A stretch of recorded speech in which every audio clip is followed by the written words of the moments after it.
श्रित कमला कुच मंडल धृत कुंडल धृत कुंडल कलित ललित बनुमान जय जय देव हरे कलित ललित बनुमान जय जय देव ओ कलित ललित वनमान जय जय देव हरे कलित ललित वनमान जय जय देव। गीत गोविंद का मंगल गीत आप लोग अपने फोन में खोल करके हमारे साथ गाइए। महाप्रभु जगन्नाथ, द्वारिकाधीश, बद्रीनाथ सब ठाकुरों को अति प्रिय है गीत गोविंद। गाइए भाव से। हे दिन मणि मंडल मंदन भवखंडन भवखंडन मुनिजन मानस हंस जय जय देव हरे मुनिजन मानस हंस जय जय देव हे कालिया विषधार गंजन जनरंजन जनरंजन यदुकुल नलिन दिनेश जय जय देव हरे यदुकुल नलिन दिनेश जय जय देव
सुरकुल केली निदान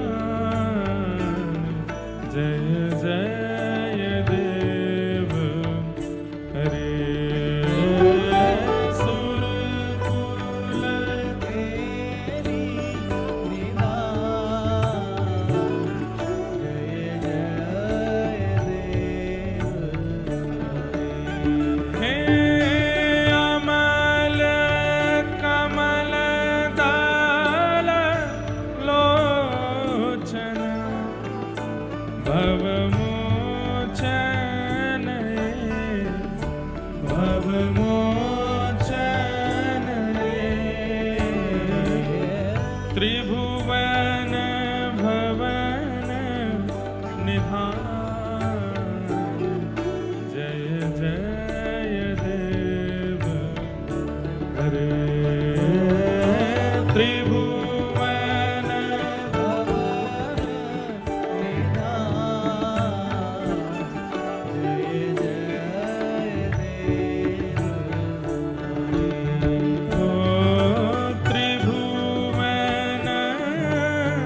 भवन निधान जय जय देव हरे त्रिभुवन भवन निधान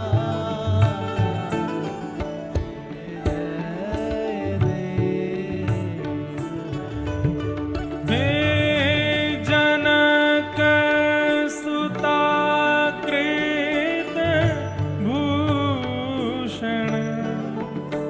जित दूषण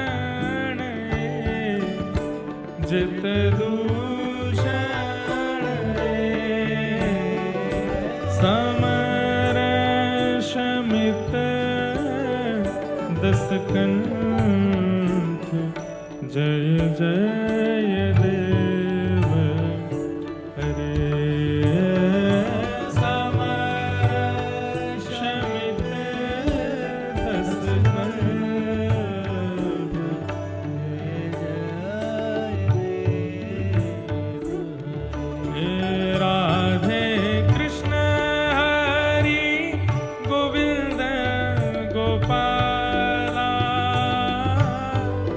नंद जी को लाला यशोदा दुलारा राधे कृष्ण हरि गोविंद गोपाला नंद जी को लाला यशोदा दुलारा हे राधे कृष्ण गोपाला नंद जी को लाला यशोदा दुलारा राधे कृष्ण हरि गोविंद गोपाला नंद जी को लाला यशोदा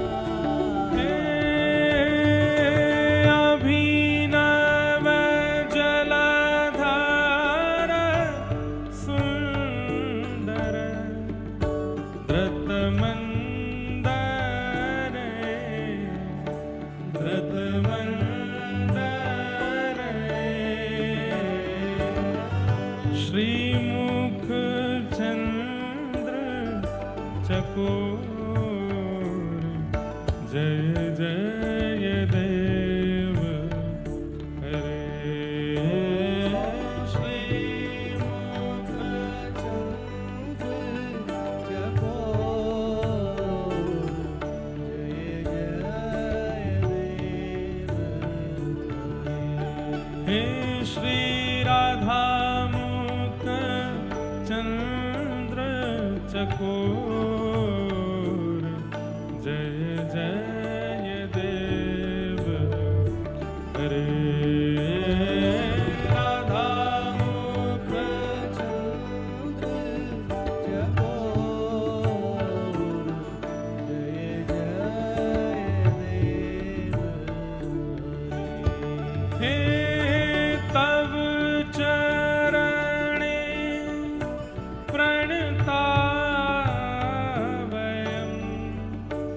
इति भावये इति भावये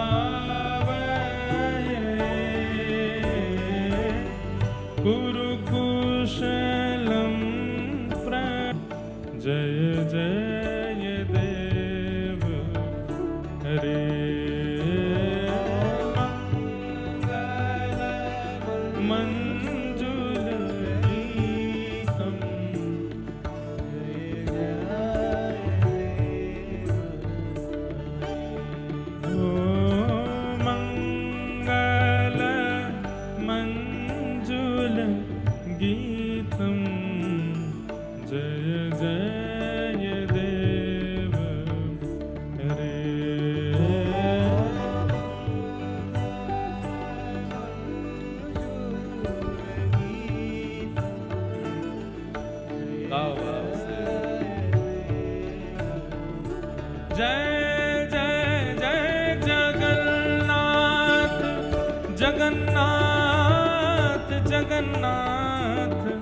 रक्षमा जगन्नाथ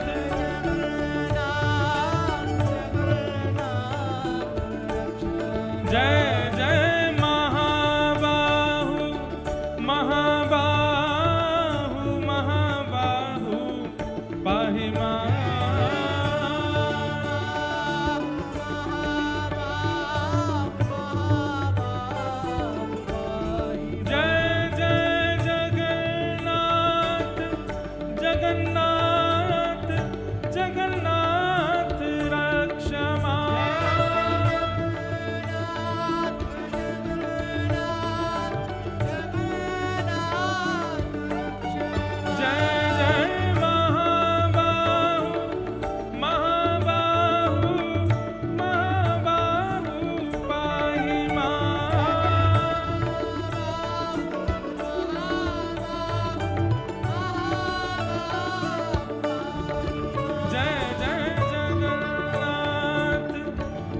जगन्नाथ जगन्नाथ रक्षमा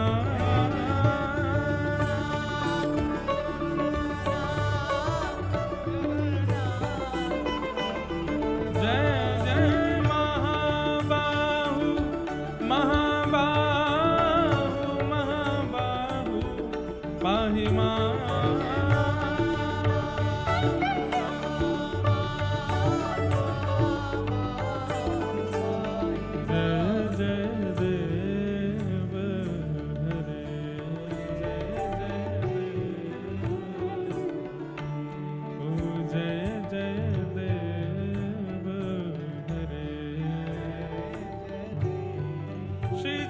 जगन्नाथ महाप्रभु की बलभद्र सुभद्रा मैया की नीलाचल धाम की जय जय श्री राम जय जय श्री राम जय जय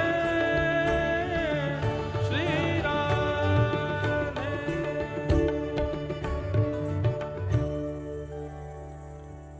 वृंदावन बिहारी लाल की श्री राधा रमण लाल की श्री राधा वल्लभ लाल की श्रीमद्भागवत महापुराण की श्री सुखदेव जी महाराज की श्री परीक्षित जी महाराज की 84 कोस ब्रजमंडल धाम की गिरिराज धरण की श्याम सुंदर श्री यमुने महारानी की शिवल्लभाधीश की गुसाई जी परम दयाल की शेषावतार भाष्यकार श्री रामानुस्वामी जी महाराज की सब संतन की सब भक्तन की सब विप्रन की लाला के बाबा की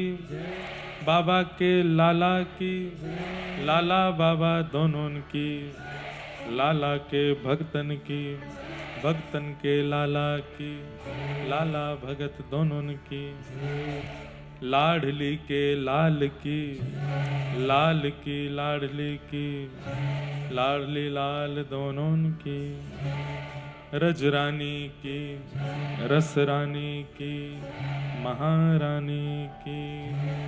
जय जय श्री नमः पार्वती पतये हर हर महादेव। द्वार प्रशंसा कोई और करे ये हमारी योग्यता नहीं, हमारी प्रशंसा ठाकुर जी करें ये योग्यता है। नरसिंह मेहता की सब बुराई करते थे, ठाकुर जी प्रशंसा करते थे। मीराबाई की सब निंदा करते थे, ठाकुर जी प्रशंसा करते थे। और एक बात और है, ठाकुर जी जिसकी प्रशंसा करते हैं उसकी सब निंदा ही करते हैं। या फिर ऐसा कर दो, जिसकी सब निंदा करते हैं ठाकुर जी उसमें भी गुण देख के उसकी प्रशंसा करते हैं। हमें ऐसा जीवन बनाना है, अपने आप को ऐसा निर्माण करना है कि ठाकुर जी हमारी प्रशंसा करें, ठाकुर जी हमसे रीझ हैं। बंधुओं, कल्याण की परिभाषा सब लोगों की अलग अलग है, पर मैं अपनी स्पष्ट रखता हूं। मेरा कल्याण क्या है कि वो मुझसे रीझ हैं, बस वो प्रसन्न हो जाएं, मिलें, मुझे स्वीकार करें, इतनी योग्यता मेरी नहीं। बस वो जब कोई कह दे उनकी सभा में, एक टूटी फूटी वाणी में कथा करता इंद्रेश, तो ठाकुर जी बस मुस्कुरा जाएं, वही हमको चाहिए और कुछ नहीं चाहिए। वो मेरा कल्याण है, वही हमारा कल्याण है कि वो हमको हमारी याद करके, हमारा नाम सुन के, हमें देख करके वो हंस जाते हैं, वो मुस्कुरा देते हैं। और उसके लिए हमें जो करना पड़े वो करना है, उसी के लिए तो हम कथा कर रहे हैं, आप सुन रहे हो। इससे अधिक हमारी चाह नहीं है, क्योंकि हम योग्य नहीं। लेकिन नाथ आपकी प्रशंसा के केंद्र बिंदु में तो हम आ सकते हैं। आप रीझ जाओ बस हमसे, और कुछ नहीं चाहिए। नरसिंह मेहता को सबने निकाल दिया घर से, भाभी ने घर से निकाल दिया, भाई तो मौन ही रहते थे, क्योंकि पत्नी के अधीन थे, तो पत्नी जो कहती वो मान लेते थे। घर से निकाल दिया। पर ठाकुर जी जिसको स्वीकार करते हैं, भले ही दुनिया उसको ठुकरा दे, उसे क्या आवश्यकता। ठाकुर जी ने अक्रूर जी महाराज को कहा कि जाओ मेरे नरसिंह का भवन बना के आओ। और श्री अक्रूर जी महाराज प्रकट हुए। नरसिंह मेहता देख करके बोले, भैया आप कौन? बोले, हम अक्रूर हैं, ठाकुर जी ने हमको भेजा है कि आपका भवन निर्माण करना है। जय हो, बड़ी कृपा ठाकुर जी की, बना दो। भवन निर्माण हो गया, सब कुछ ठाकुर जी ने उनके लिए कल्याणकारी निमित्त कर दिया। कुछ समय बाद बड़े भैया आए नरसिंह मेहता के पास और आकर के बोले, पिताजी का श्राद्ध है, घर आ जाना। भले ही हम अलग अलग रहते हैं, लेकिन पिता का श्राद्ध तो साथ ही करेंगे। नरसिंह मेहता ने चरण पकड़े, बोले, भैया मुझे तो पिताजी की ज्यादा स्मृति नहीं, मैंने आपको ही पिता माना अपना, लेकिन पिताजी का श्राद्ध है, मैं जरूर आऊंगा। लेकिन जब से मैं घर से अलग हुआ हूं, मैंने सेवा रखी है ठाकुर जी की, तो सेवा करने में, भजन कीर्तन करने में समय निकल जाता है काफी, तो मैं सेवा से निवृत्त होके आऊंगा। और उसमें मुझे कितना बच जाएगा, कितना समय लगे, ये मुझे पता नहीं, पर मैं आऊंगा, पर सेवा निवृत्त होके आऊंगा। अब नरसिंह मेहता जी ने कुछ गलत तो कहा नहीं था, लेकिन भैया को यह बात बुरी लगी। पिता का श्राद्ध है और अभी भी तू ठाकुर जी की सेवा की प्रधानता बता रहा है, बिल्कुल आने की आवश्यकता नहीं है। मेरा तेरा भाई का संबंध भी आज मैं नष्ट करता हूं। अरे पिता का श्राद्ध है, अभी भी वो ठाकुर की सेवा करके आएगा? नहीं नहीं, मेरा वो मतलब नहीं भैया, सेवा ठाकुर जी आपके लिए जड़ होंगे, मेरे लिए तो सचल हैं, उनको तैयार करके सेवा करके तभी तो आ पाऊंगा। जा जा, मुझे ज्ञान मत दे, बैठा रहे घर, हम अकेले कर लेंगे, और बिल्कुल आने की आवश्यकता नहीं। नरसिंह मेहता अपनी पत्नी से बोले, अब क्या करें? भैया तो बुरा मान गए। तो बोले, अब तुमने मन से तो कहा नहीं, लेकिन एक बात सुनो, हैं तो आपके पिता भी जिनका श्राद्ध है, तो आप अपने घर पे कर लो, अब भैया मना कर गए स्पष्ट कि मत आना, अब जाओगे तो और विवाद होगा, श्राद्ध में विघ्न हो जाएगा, आप अपने पिता का श्राद्ध यहीं घर पे ही कर लेना। ठीक है, जाओ अपने कुलगुरु को बुला के ले आओ। नरसिंह मेहता अपने कुलगुरु के पास गए, जाकर के कहा पिताजी का श्राद्ध है। बोले हमने तो तुमको वंश से निकाल दिया, हमने तो तुमको जाति से निकाल दिया, अब क्यों आए हो तुम? बोले भले ही मैं जाति से अलग हूं, लेकिन पिताजी तो मेरे आपकी जाति के ही हैं, उनका श्राद्ध करवाने आ जाइए। कुलगुरु जी बोले हमने तो आपके बड़े भैया को वचन दिया है, उनके यहाँ जाएंगे और एक बार में एक ही जगह श्राद्ध खाना चाहिए, आप यहाँ नहीं आ पाएंगे, आप कोई और व्यवस्था कर लो अपनी। नरसिंह मेहता बोले कोई बात नहीं। दूसरे ब्राह्मण देवता के पास गए, बोले कि हमारे कुलगुरु तो व्यस्त हैं, आप ही करा दीजिए। तो ईर्ष्यालु लोग, ऐसा नहीं है कि आपसे जलने वाले लोग, ईर्ष्या करने वाले लोग मुंह पे ईर्ष्या करते हैं या पीठ पीछे ईर्ष्या करते हैं, वो कई बार कर्म के द्वारा भी ईर्ष्या प्रकट करते हैं। जैसे महाभारत में कथा आती है ना कि भृगु ऋषि को कौरवों ने हाथ पांव जोड़ करके प्रणाम करके कहा कि महाराज आप अपने 1000 शिष्यों को लेकर के पांडवों के पास प्रसाद पाने जाओ, ताकि आपके चरण रज मिलने से हमारे भाइयों का भला हो जाए। अब कह तो रहे हैं कि आपके चरण रज मिलने से हमारे भाइयों का भला हो जाए, लेकिन मन में ईर्ष्या है कि जो 5 लोगों का भोजन नहीं बना पाते, जब 1000 लोगों को लेके ये जाएंगे तो उनको खिला नहीं पाएंगे और क्रोध में आके ये उनको श्राप दे देंगे।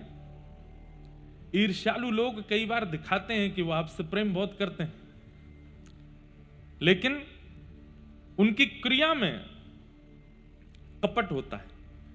जैसे कोई हिमालय की यात्रा पर गया और हिमालय यात्रा करके आया, आपके मन में आया मैं भी जाऊं, तो आपने उससे पूछा भैया कैसी रही यात्रा, तो उसने मन में सोचा अगर मैं यहीं बैठे बैठे बता दूंगा तो ये सतर्क हो जाएगा और ये जाएगा नहीं, इसलिए ऐसा बताओ कि ये खुद भी चख करके आवे मजा।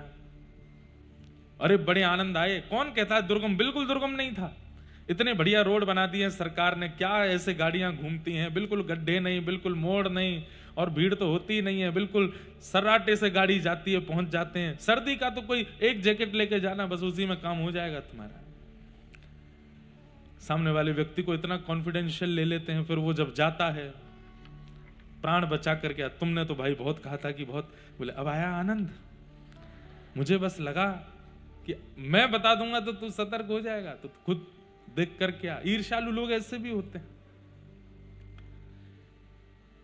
तो नरसिंह मेहता से ईर्ष्या तो करते ही थे सब। क्यों? अब कोई काम नहीं करता, धंधा नहीं करता, इसका घर कैसे बन गया, इसकी भोजन की व्यवस्था कैसे होती है, इसको घर वालों ने निकाल दिया, जाति वालों ने निकाल दिया, फिर भी इसकी व्यवस्था कौन कर रहा है? इसलिए लोग जलते थे नरसिंह मेहता से। तो दूसरे गुरुजी के पास गए, ब्राह्मण देवता के पास, आप हमारे घर पे श्राद्ध करा दो। तो उन्होंने लंबा चौड़ा सब व्यवस्था बताई। बोले देखो तुम नागर ब्राह्मणों से हटा दिए गए हो। बोले जी पता है, अब यही एक मौका है कि तुम सब ब्राह्मणों को प्रसन्न करो। तो अकेले मुझे मत बुलाओ, जितने नागर ब्राह्मण है सबको बुलाओ, सबको उचित भोजन कराना, सबको दक्षिणा देना, सबके पांव धोना, सबको प्रणाम करके सबसे क्षमा मांगना, तब जाकर के सब तुमको आशीष देंगे, तो तुम्हारे पिताजी का श्राद्ध भी सफल होगा। और जो तुमने गलतियां की हैं, जबकि गलती कुछ की नहीं है नरसिंह मेहता जी ने, जो तुमने गलतियां की उसमें तुमको क्षमा मिलेगी, तभी तुम्हारे पिताजी का श्राद्ध सफल होगा। सारे नागर ब्राह्मण आएंगे। बोले आप सबको निमंत्रित कर दीजिए, मैं व्यवस्था करूंगा। नरसिंह मेहता सोचे 40-50 लोग आएंगे, लेकिन उन ब्राह्मण देवता ने 400 परिवार निमंत्रित कर दिए। 400 परिवारों में जाकर के ढिंडोरा पीट दिया। नरसिंह मेहता ने भोजन पे बुलाया है। बोले वो क्या खिलाएगा? बोले इससे तभी तो आनंद आएगा, खाने के लिए जाएंगे, नहीं खिला पाएगा तो फिर भरे समाज में फिर उसको गालियां देंगे, फिर उसको सुनाएंगे, और अब की बार तो इसको नगर से ही निकाल देंगे। सब बोले हाँ आनंद आएगा, आनंद आएगा, ऐसा ही करो। नरसिंह मेहता ने जाके पत्नी से कहा 40-50 लोगों की प्रसाद की। बोले कोई व्यवस्था नहीं है, यहाँ 2 लोगों की व्यवस्था नहीं, तुम 40 की बोल रहे हो। एक ही बुला लेते। बोले वो बोले कि सबको बुलाना है, मैं तो बोल आया कि सबको निमंत्रण देना, अब देवी कुछ करो। पत्नी ने कहा वो एक सेठ जी हैं, उनसे जाके थोड़ा कर्जा ले आओ। ठीक है मैं जाता हूं, बाकी तुम व्यवस्था रखना। बोले हाँ। सेठ जी के पास गए, बोले सेठ जी कुछ व्यवस्था कर दीजिए, हम आपको दे देंगे धीरे धीरे। अच्छा, नरसिंह मेहता कीर्तन करते थे, कीर्तन में कोई कुछ देने का प्रयास करता था तो नरसिंह मेहता जी रखते नहीं थे, कोई दे भी देता था तो तुरंत भंडारा कर देते थे। या फिर कभी कोई देने की इच्छा रखता तो नरसिंह मेहता कहते उनसे हमने इतना लिया है, आप उनको दे आओ, अपने पास नहीं रखते थे, अकिंचन निष्किंचन। तो सेठ जी के पास जाकर के नरसिंह मेहता बोले पिताजी का श्राद्ध करना है, आप थोड़ी सेवा कर दो। सेठ जी बोले कर दूंगा, पर बदले में हमको क्या मिलेगा? बोले मैं धीरे धीरे चुका दूंगा, ब्याज भी लगा देना आप। सेठ जी बोले हमको देखो ब्याज सहित चुकाने की आवश्यकता नहीं, आप तो जितना लोगे उतना चुका देना, बाद में उससे पहले ब्याज के रूप में हमको कुछ और दो। बोले क्या? कीर्तन सुनाओ, बैठ के थोड़ा कीर्तन सुना। नरसिंह मेहता बोले मैं कीर्तन सुनाने लगा तो फिर मैं उसमें विलीन हो जाऊंगा, तल्लीन हो जाऊंगा, पिताजी का श्राद्ध है, ब्राह्मण देवता आ रहे होंगे। सेठ जी बोले हम आपको हिला देंगे, हम आपको उठा देंगे, आप तो कीर्तन सुना। लिए करताल हाथ में, और जैसे ही कीर्तन गाने, वो हमारी आपकी तरह कीर्तन भजन कथा नहीं सुनते थे। नरसिंह मेहता तो जैसे ही कीर्तन में प्रवेश करते देह की सुध नहीं रहती थी, कहीं और पहुंच जाते थे, फिर किसी को जाके उनको उठाना पड़ता था, तब जाकर के वो सचेत होते थे। हम लोग कैसे हैं? हमको बार बार सावधान करना पड़ता है, इधर देखो, कथा सुनो, बार बार कहना पड़ता फोन मत चलाओ, इधर उधर मत देखो, सो मत। नीचे वाले लोग बेचारे, इन पे तो साधन नहीं, बैठना पड़ता है। कुर्सी और सोफा वाले लोग बेचारे बड़े सुखी होते हैं, दोपहर की प्रसादी पाक के आते हैं। और गुजरात में तो छाछ पीने की ज्यादा परंपरा है, ऐसी छाछ पी के आते हैं कि सोफा मिला नहीं, कथा सुन तो नहीं नीचे बैठने वाले, हमको क्या फायदा, लो झोंका मार लो। हम लोगों को बार बार उठाना पड़ता है कि भाई कथा सुनो, कीर्तन सुनो, भजन करो। नरसिंह मेहता कैसे हैं? उनको उठाना पड़ता है कि संसार भी देखना है, कीर्तन में ही मत रहो। बंधुओं, कभी आपने विचार किया संतों के, महापुरुषों के, वैष्णवों के चेहरे में ऐसा कौन सा आकर्षण होता है कि हम हजारों रुपया खर्च करके भी इतने सुंदर नहीं दिखते, और वो बिना साबुन लगाए भी इतने बढ़िया क्यों लगते? क्यों लगते? हमारे वृंदावन के महापुरुष महात्मा रज का तिलक लगाते हैं, चंदन का तिलक लगाते हैं, रोली तिलक लगाते हैं, जटाएं बढ़ा करके रखते हैं, दाढ़ियां बढ़ा करके रखते हैं, 2 जोड़ी कपड़ा पहन करके घूमते हैं। लाखों का पलस्तर करने वाले मुख पे उनके सामने फीके लगते हैं, वो इतने सुंदर लगते हैं। ये आकर्षण उनके अंदर कहां से आया? उनकी वाणी का आकर्षण, उनके रूप का आकर्षण, उनके आचरण का आकर्षण, उनका उठना बैठना चलना फिरना, सब कुछ इतना आकर्षित क्यों होता है?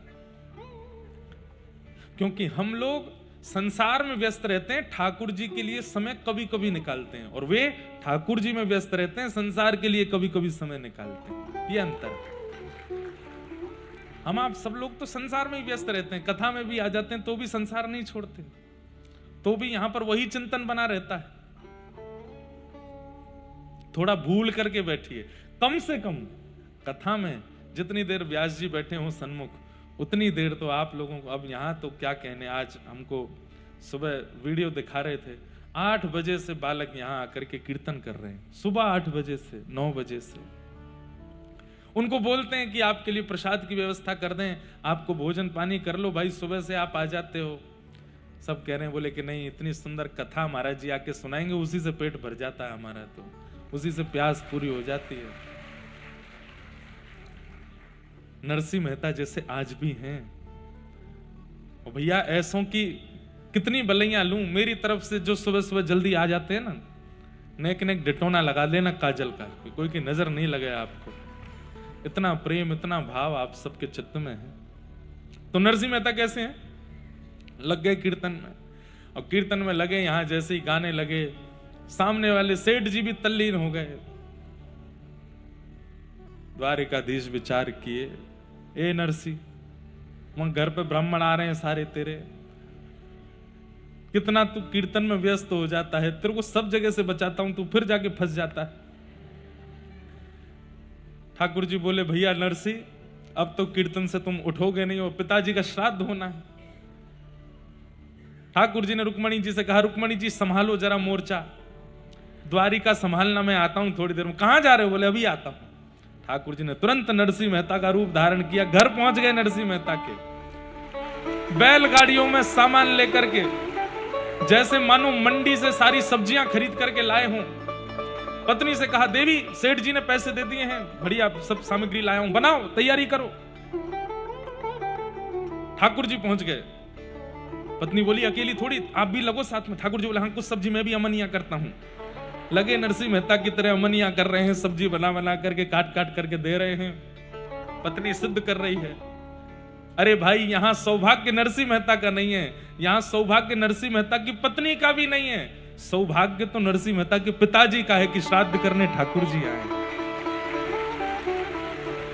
और श्राद्ध की प्रसादी भी अपने हाथ से सिद्ध कर रहे हैं।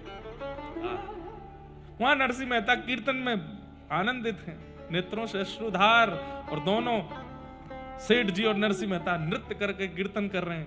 ठाकुर जी ने बढ़िया, इनके बालकों को भी कहीं श्राद्ध खाने की आवश्यकता नहीं है, इसी से ही घर चल जाना है, अब कहीं आने जाने की आवश्यकता नहीं है।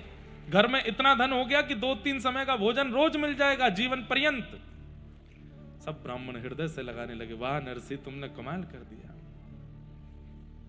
जो प्रमुख ब्राह्मण देवता थे उनके बड़े भैया ही थे जो इनके कुल के कुलगुरु थे, वो गए थे वहां बड़े भैया के यहाँ। बड़े भैया के यहाँ 4-5 ब्राह्मणों ने प्रसाद पाया, श्राद्ध आदि कराया। तो नरसिंह मेहता जी के बड़े भैया ने सबको, उस समय में नगर में सबसे बड़ी दक्षिणा नरसिंह मेहता जी के बड़े भैया ही देते थे। कितनी दक्षिणा देते थे? 1.5 रुपया। कितना? 1.5 रुपया। और 1.5 को बहुत मानते थे।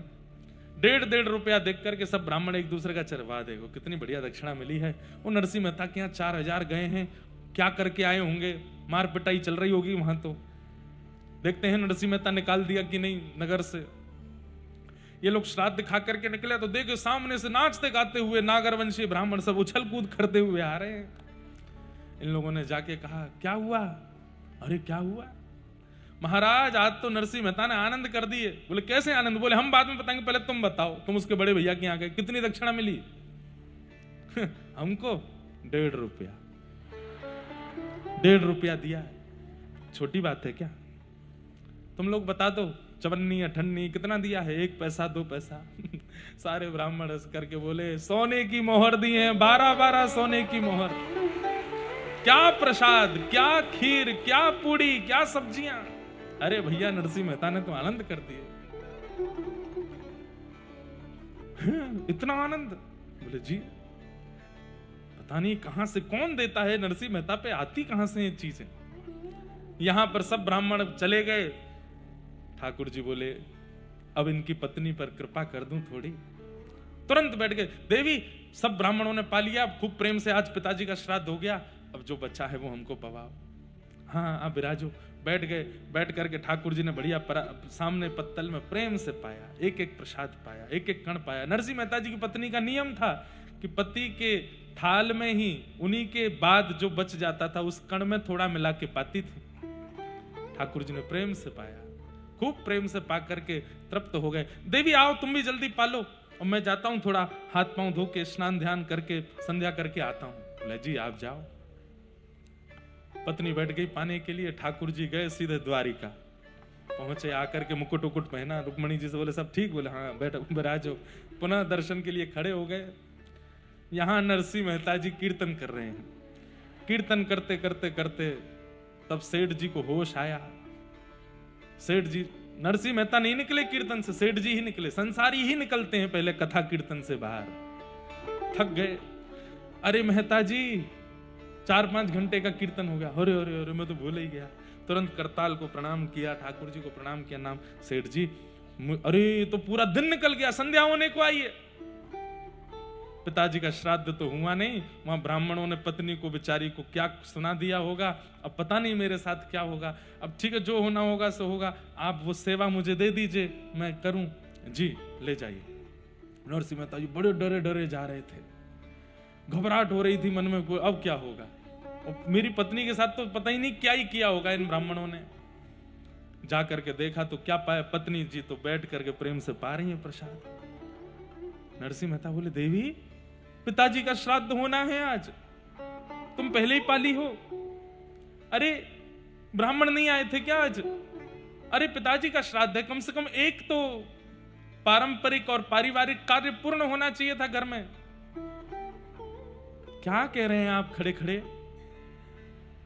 ज्यादा भोजन कर लिया, सो जाइए आप। कई बार अति भोजन करने से भी थोड़ा नशा जैसा हो जाता है। क्या बोल रहे हैं खड़े खड़े?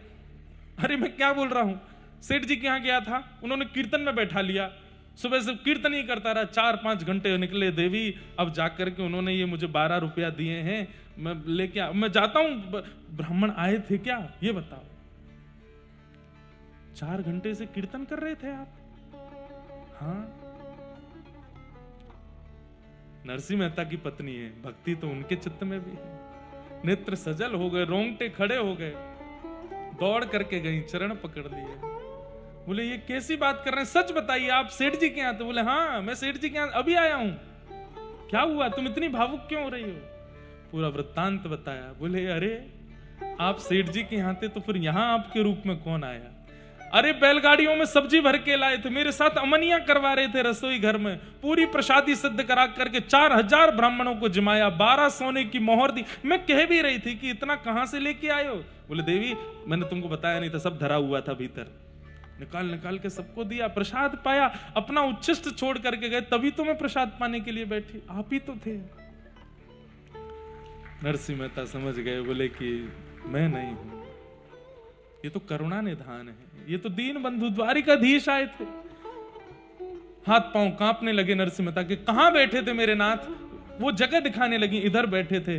नरसिंह मेहता उस स्थान को ही वंदन करें। कहां चल रहे थे? बोले इधर चल रहे थे, उस रज को प्रणाम करें। किधर किधर प्रसाद पाए थे? यहाँ। अरे देवी तुम मुझे थोड़ा प्रसाद दो, उनका उच्छिष्ट है, मैंने भी इसमें से खा लिया है। कोई बात नहीं, तुमने खाया तो ठाकुर जी का प्रसाद तो प्रसाद है, दो। दोनों नरसिंह मेहता और उनकी पत्नी एक ही थाल में प्रसाद पाने लगे, नेत्रों से अश्रुपात करने लगे। जय हो दीन बंधु, जय हो दीनानाथ, जय हो द्वारिकाधीश, आपकी बड़ी कृपा, इतना अनुग्रह, इतनी करुणा मुझ पर करके आप आज गए हैं।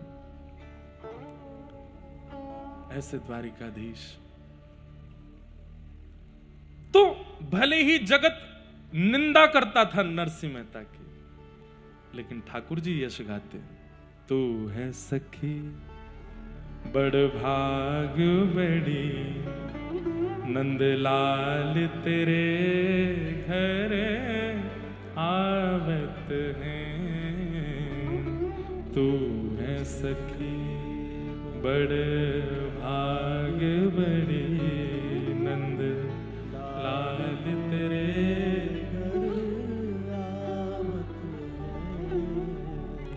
हम कैसे बड़भागी। हमारे यहाँ मंत्री आते हैं, हमारे यहाँ विधायक जी आते हैं, हमारे यहाँ प्रधानमंत्री आते हैं, हमारे यहाँ बड़े बड़े एक्टर, फिल्म सितारे आते हैं, पर बड़भागी तो नरसिंह मेहता हैं, जिनके यहाँ ठाकुर जी आ जाते हैं, जिनके यहाँ स्वयं किशोरी जी पधारती हैं, वो बड़भागी। हमें ऐसा बड़भागी बनना है।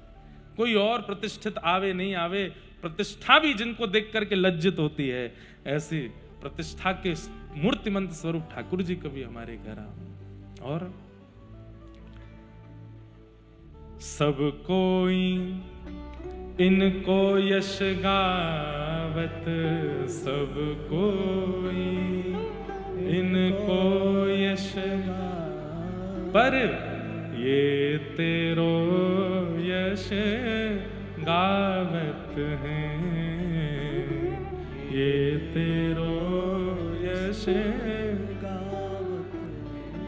और एक बात मेरी बहुत ध्यान से सुन लीजिए, नित्य तिलक स्वरूप लगाने वाले जितने भी यहां बैठे हैं, जो नहीं लगाते उनसे प्रार्थना शुरू करो, और जो लगाते हैं वो ध्यान से सुनो।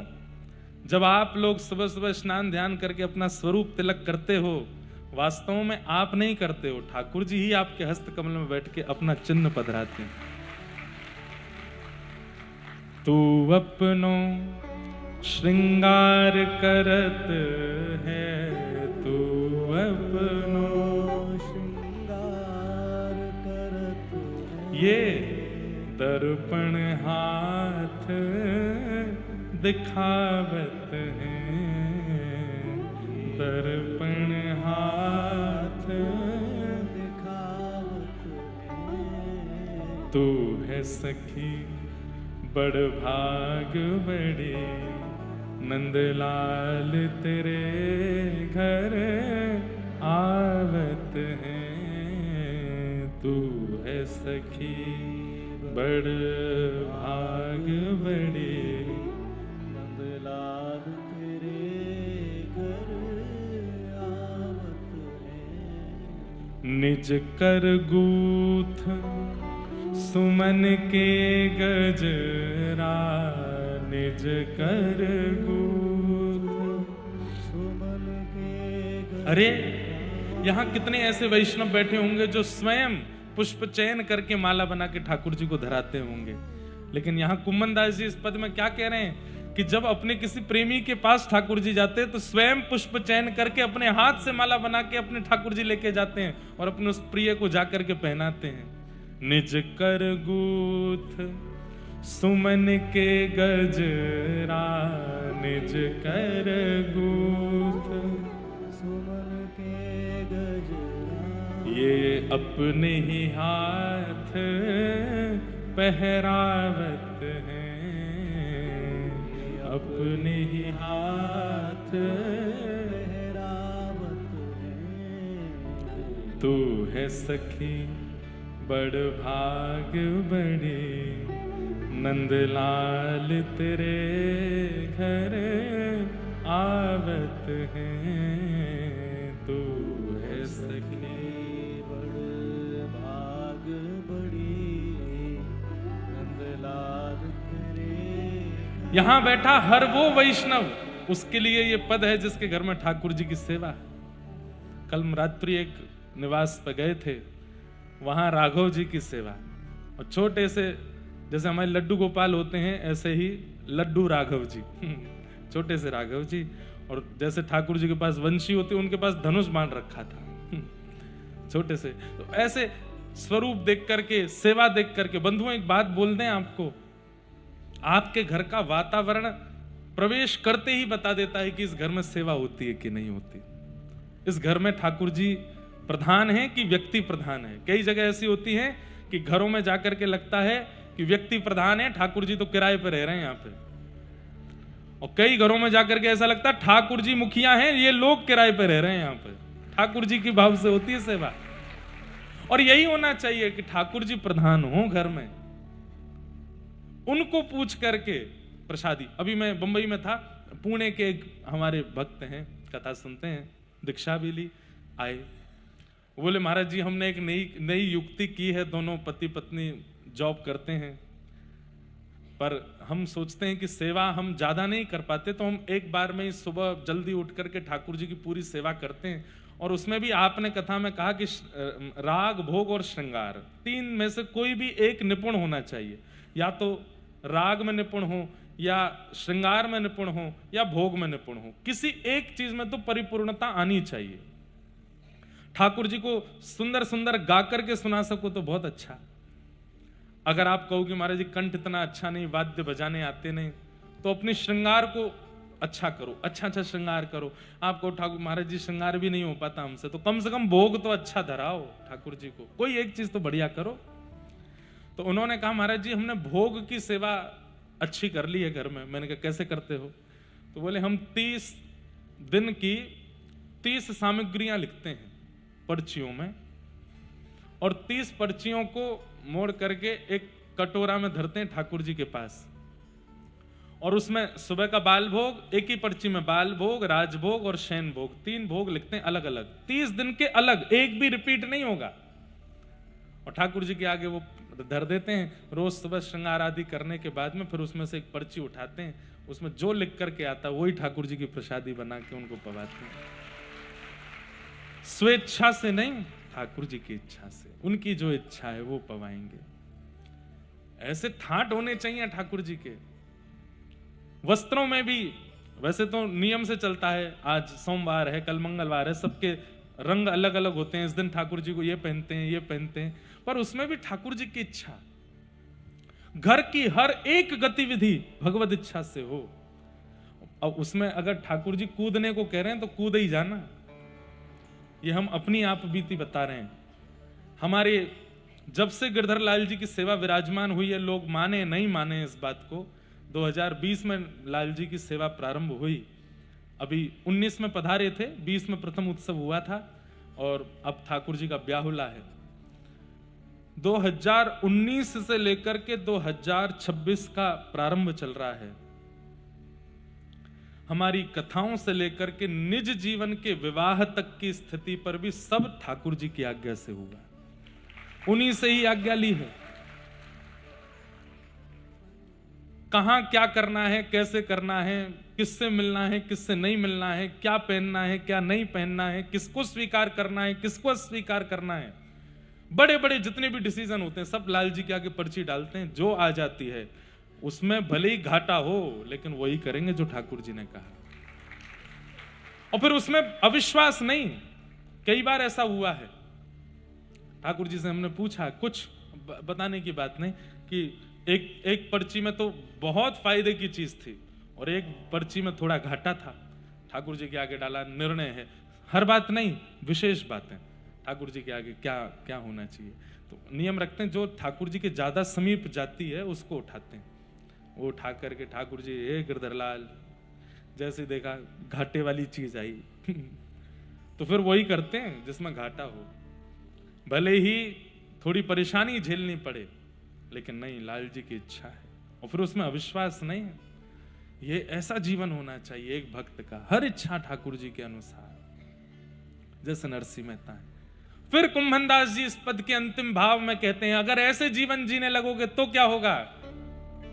कुंभनदास लाल गिरधर के, कुंभनदास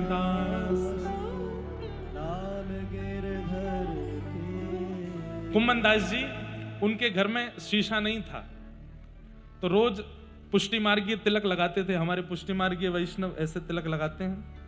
तो पुष्टि मार्गीय तिलक थोड़ा और कठिन है, तो उसके लिए कम से कम दर्पण तो चाहिए लगाने के लिए। उनके घर में दर्पण नहीं था, तो ठाकुर जी आते थे और गोदी में बैठ करके और छोटे से लाला थोड़ी पकड़ करके कुंभनदास जी से कहते, हाँ कुंभना, मैं देख रहा हूं, तू लगा, स्वरूप लगा।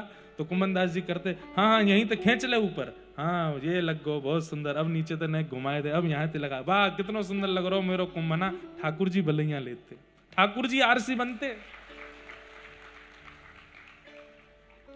एक बार ठाकुर जी ने विचार किया, इतना निष्किंचन है, इतना अकिंचन है कुंभनदास, एक जगह को राजा आ रहा है, बहुत सारी संपत्ति दान करवे, वाकई मन में जाए कि कह दूंगा यही दान कर जाएगा।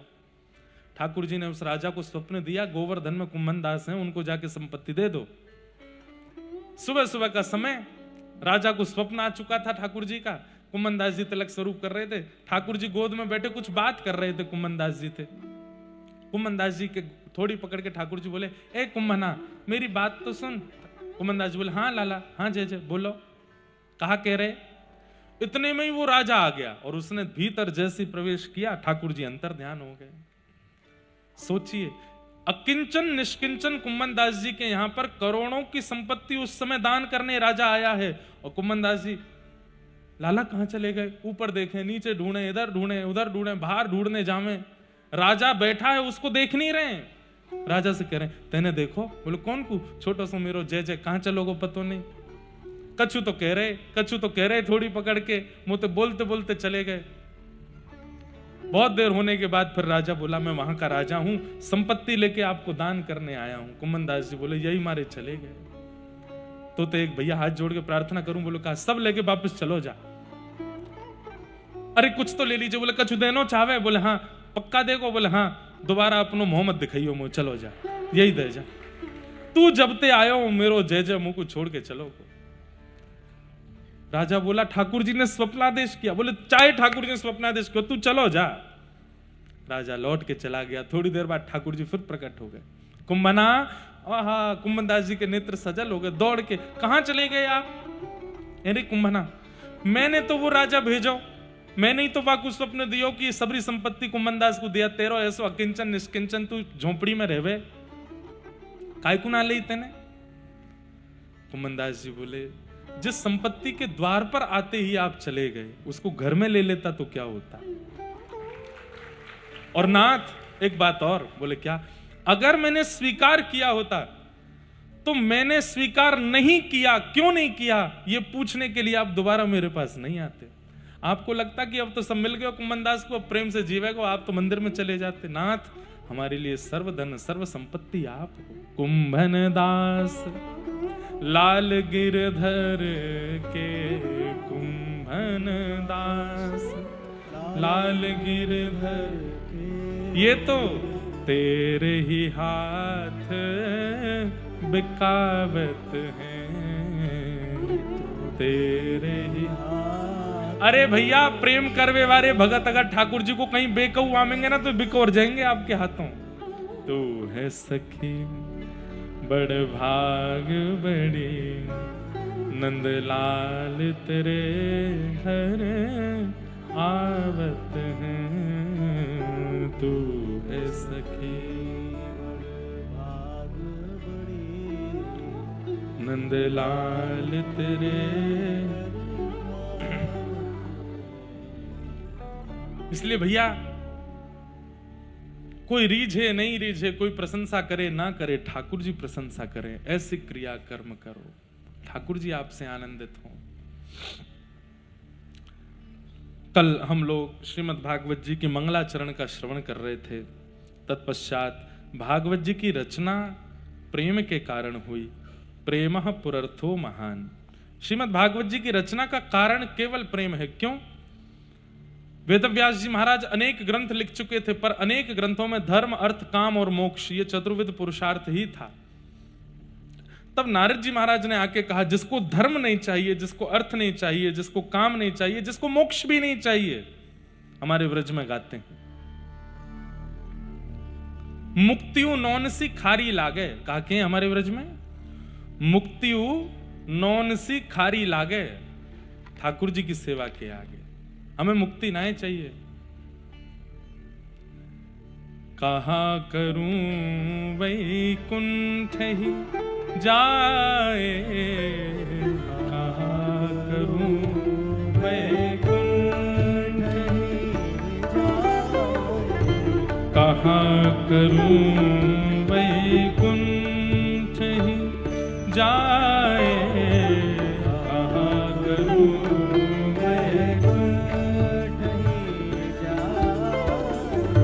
जहां नहीं नंद, जहां नहीं यशोदा, जहां नहीं नंद, जहां नहीं यशोदा, जहां नहीं गोपी ग्वाल और गाय, जहां नहीं गोपी ग्वाल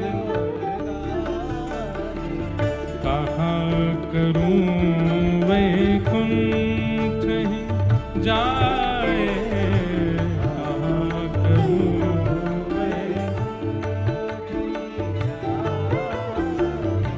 कहाँ करूं वैकुंठ ही जाए, कहाँ करूं।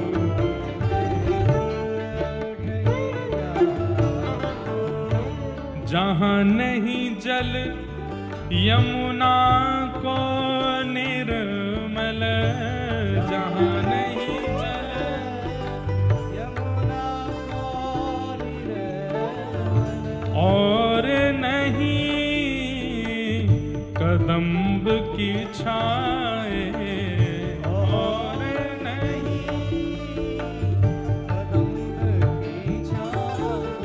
हे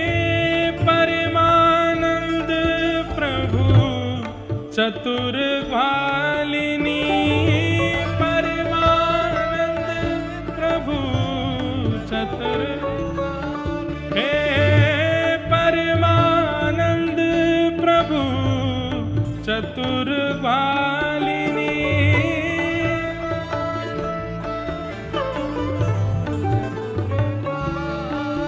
ओ ब्रज रज तज मोरी जाए बलाए, ब्रज रज तज मोरी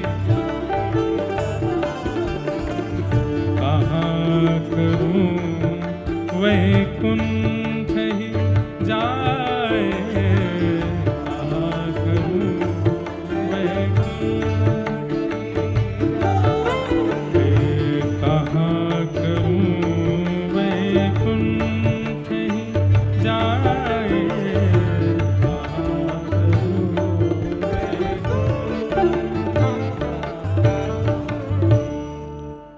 परमानंद प्रभु चतुर ग्वालिनी, परमानंद प्रभु ब्रज तज रज मुरी जाए बलाए, ब्रज रज तज मुरी जाए बलाए, कहाँ करूं वैकुंठ ही जाए, कहाँ करूं। हमारे वृंदावन में आपको भागवत जी का वास्तविक प्रत्यक्ष दृष्टिगोचर रूप दिख जाएगा। क्यों?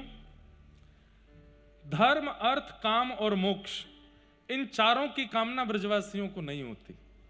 बहुत ध्यान से सुनिएगा। सबसे पहला आता है धर्म। धर्म में कई नियम बताए गए, पर उन नियमों का पालन करना पूरे विश्व के लिए आवश्यक है। ब्रजवासी नहीं करते। देखना हो तो कभी ग्रहण पर जाना। हमारे वृंदावन में ग्रहण काल के समय खाना वर्जित है, सोना वर्जित है, पीना वर्जित है, आदि आदि सब काम वर्जित हैं सबके लिए।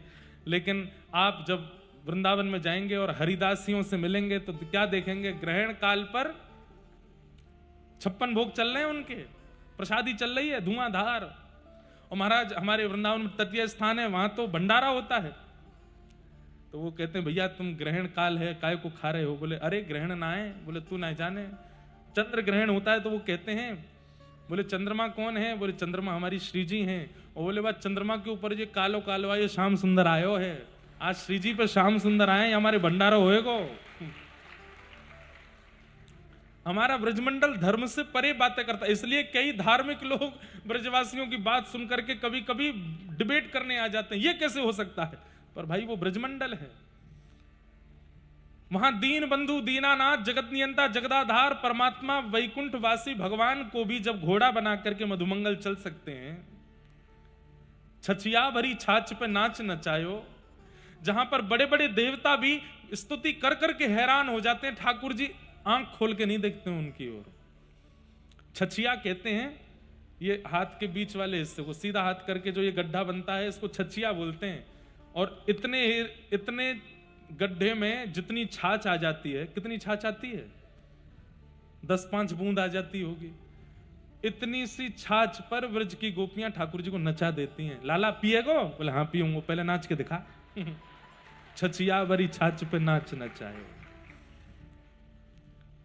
तो धर्म से परे चलते हैं प्रेमी। अच्छा ब्रजवासी बार बार कहूंगा तो कई लोग हो सकता है मुझे ही कटघरे में खड़ा कर दें। मैं प्रेमियों की बात कर रहा हूं। जो प्रेमी होता है वो कई बार धर्म से विलग। और प्रेमी भैया ये छोरा छापरी वाले मत समझियो, आजकल वाले मत समझियो, वो प्रेमी नहीं है। प्रेमी तो ठाकुर जी से जो करते हैं वही है, बस उन्हीं को प्रेमी कहते हैं। बाकी संसार में स्त्री पुरुष आदि आदि जो आपस में एक दूसरे से उनका संबंध है उसको प्रेम नहीं कहते, वो प्यार हो सकता है। भक्त का भक्त से प्रेम हो सकता है, भक्त का भगवान से प्रेम हो सकता है, तीसरा कोई और प्रेम का संबंध नहीं होता। बाकी सब स्वार्थ लाग करहीं सब प्रीति। तो जो प्रेमी हैं वो धर्म से कई बार विलग चले जाते हैं और धर्म के विलग स्थिति में भी उनका प्रेम स्वीकार्य होता है। एक कथा आती है, एक बार संतों की जमात जा रही थी दर्शन करने के लिए ठाकुर जी का। तो रात्रि में एक घर के बाहर बढ़िया आंगन था, वहीं रुक गए। वो आंगन और वो घर किसी वैश्या का था। वैश्या ने संतों को जब देखा तो उसके मन में भाव आया कि मैं हूं तो नगर वैश्या, लेकिन आज संत मेरे द्वार पर आए तो क्यों ना मैं सेवा करूं।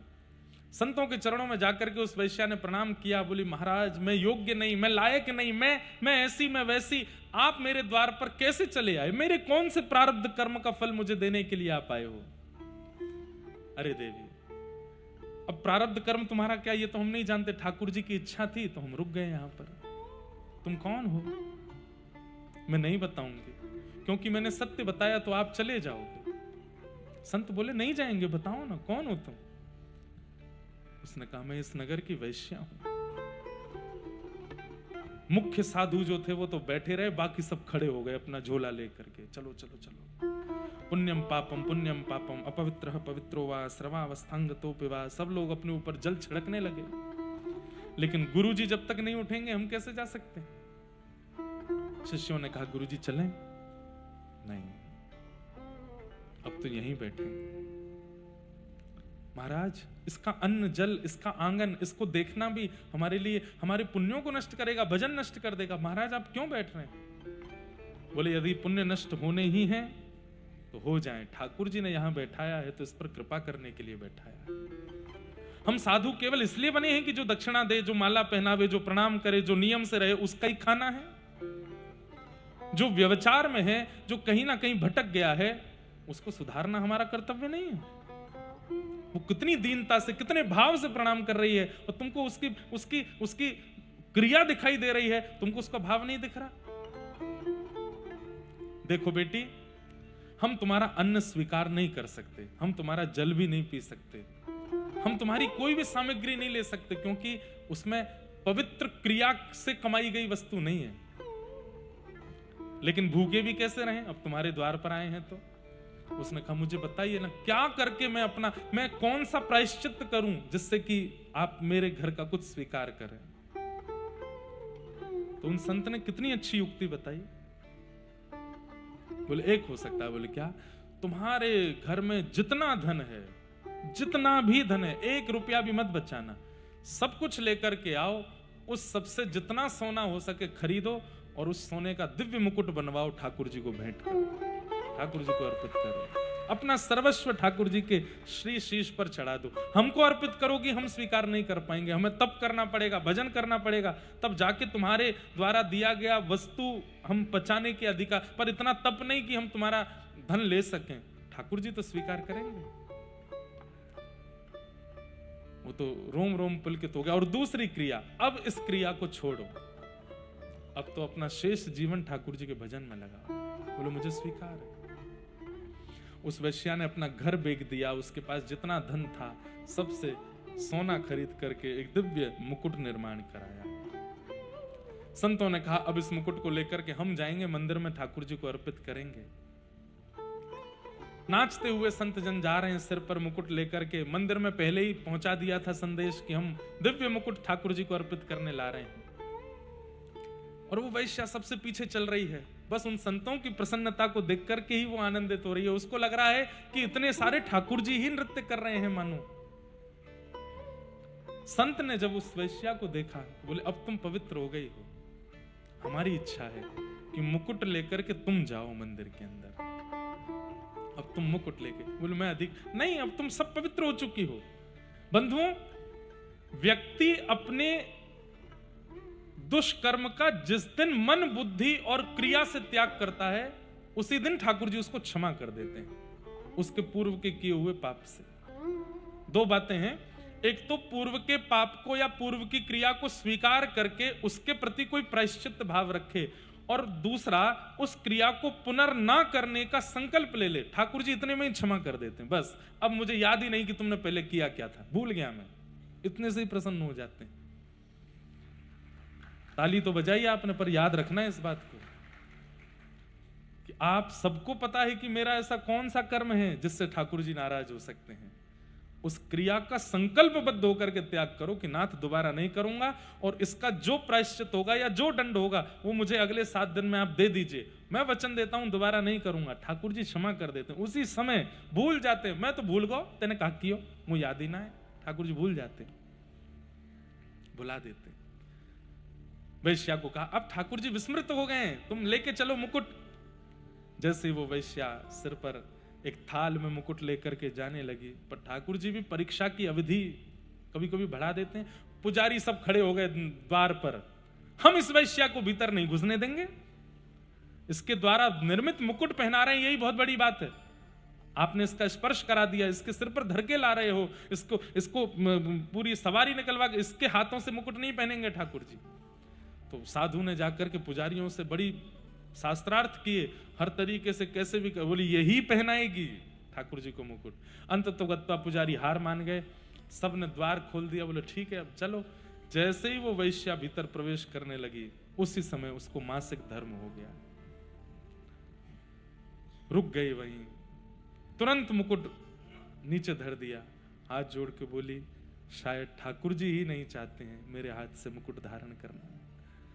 आपने तो बहुत प्रयास किया कि मैं कैसे भी पवित्र हो जाऊं, हर प्रकार से मैंने सब कुछ किया, धन लगा दिया, ये कर दिया, घर बार बेच दिया, जीवन का पूरा का समर्पण ठाकुर जी के नाम के प्रति कर दिया, पर देखिए ना ये अभी ही होना क्यों आवश्यक था। ठाकुर जी शायद स्वीकार नहीं करना चाहते। साधु के नेत्रों में आंसू आ गए, बोले ठाकुर जी संसार निष्ठुर हो गया, ये सब ब्राह्मण निष्ठुर हो गए, साधु भी निष्ठुर हो गए थे, पर आप निष्ठुर हो गए, ये मुझे समझ नहीं आ रही बात। ये तो आपके हाथ की बात थी, आप चाहते तो इसको पवित्र ही रहने देते, फिर ये क्यों हुआ। जब उस साधु के नेत्रों से अश्रु जल गिर करके नीचे पृथ्वी पर गिरे, तभी क्या देखते हैं, दिव्य तेज प्रकट हुआ और मंदिर में जो विराजमान ठाकुर जी थे वो स्वयं चल करके बाहर आ गए और बाहर आकर के सिर झुका करके बोले इस वैश्या के हाथ से ही मुकुट पहनूंगा, ये पहना दे। ऐसी अवस्था में उस वैश्या ने अपने हाथ से मुकुट उठा करके ठाकुर जी के शीश पर धारण कराया और वहीं प्राण त्याग दिए, ठाकुर जी में विलीन हो गए। सोचिए, जब व्यक्ति प्रेम की पराकाष्ठाएं पार कर जाता है तो कहीं ना कहीं पाबंदी और धर्म की जो एक प्रकार से कहते हैं परकोटा है, वो लांग जाता है व्यक्ति। और लांग नहीं जाता, ठाकुर जी लंगवा देते हैं।